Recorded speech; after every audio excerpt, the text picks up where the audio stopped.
Crime won't wait, but discovery sometimes does.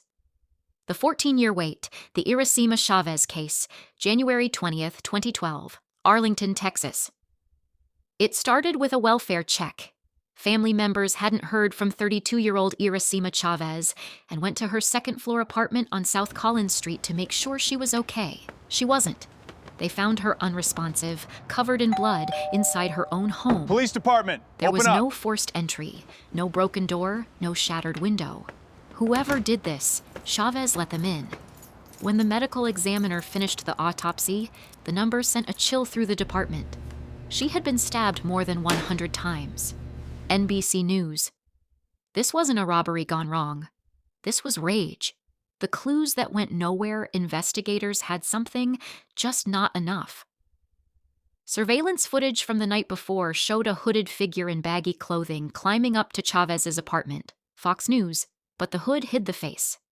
Then, in the bedroom, on the TV stand, detectives found a single droplet of blood that didn't belong to the victim. It belonged to an unknown Hispanic female. NBC News. It felt like the break they needed. They ran it through the FBI's national DNA database. Nothing. No match, no name, no face to put with the blood. A ghost with a description, but no name for 4 years, the case went cold. Then in 2016, Arlington PD tried something new. They sent the DNA sample to a lab that could build a predicted appearance from the genetic code itself. The result? A composite showing long brown hair and Latino ancestry. Fox News. A phantom sketch of a killer who still had no name. Still, nothing broke.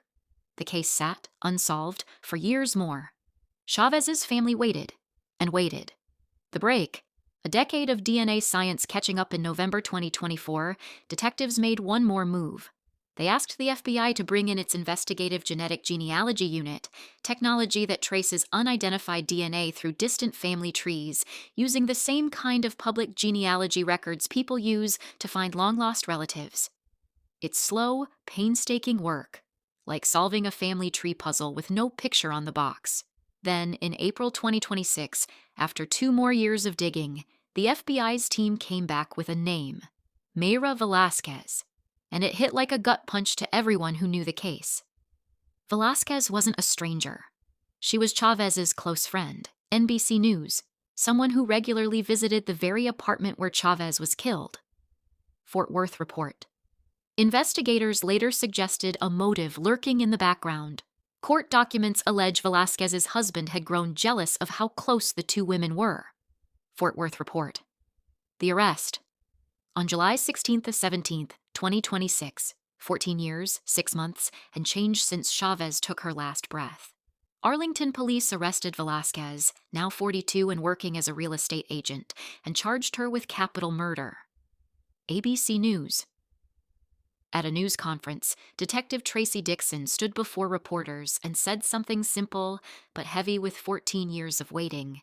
Investigators were now certain Velasquez was the one who stabbed Chavez in her own kitchen over 100 times.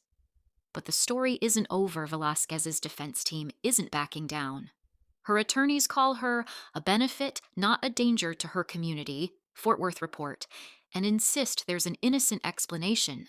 After all, if she was a regular visitor, her DNA being in the apartment isn't automatically damning.